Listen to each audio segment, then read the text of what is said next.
back then, yeah. Those were simpler times, I think. I just feel like we may be going back to that, by the way. But in a way, good, because when I read things like the foundations of capitalism are shattering, I'm like, maybe we need that. Maybe we need some time where we're walking around with a donkey with pots clanging on the sides.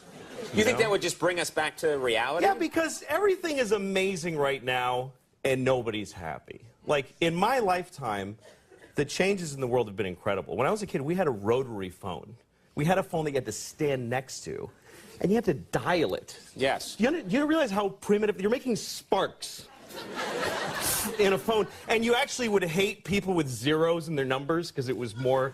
It was like, oh, this guy's got 2 zeros. Screw that guy. Why do I want to? Yeah. And then if they called and you weren't home, the phone would just ring lonely by itself.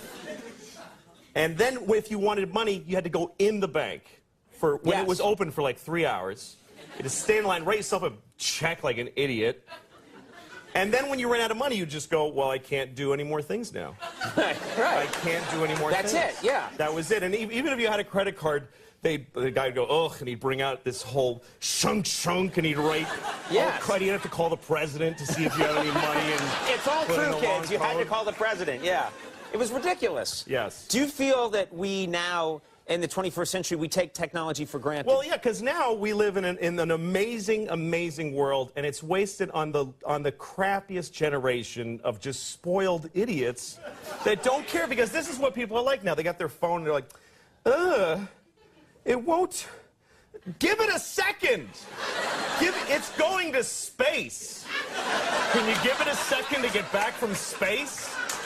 Is the speed of light too slow for you? Yeah.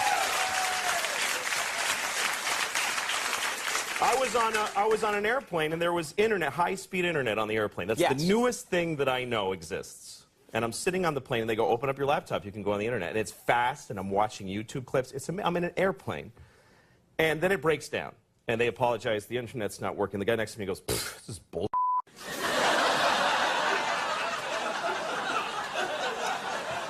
Like, how quickly the world owes him something he knew existed only 10 seconds ago. Right. And on planes,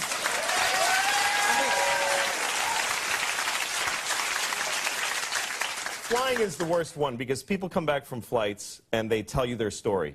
And it's like a horror story. They act like their flight was like a cattle car in the 40s in Germany. That's how bad they make it sound. Right. They're like, it was the worst day of my life. First of all, we didn't board for 20 minutes. Right.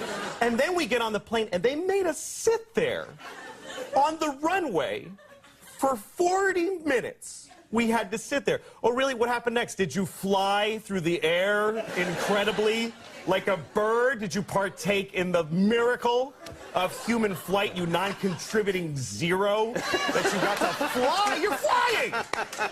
It's amazing. Everybody on every plane should just constantly be going, oh my God! Wow! Yes! You're flying. You're sitting in a chair in the sky. Yes. Yeah, that's right. Now, Louis... But it doesn't go back a lot.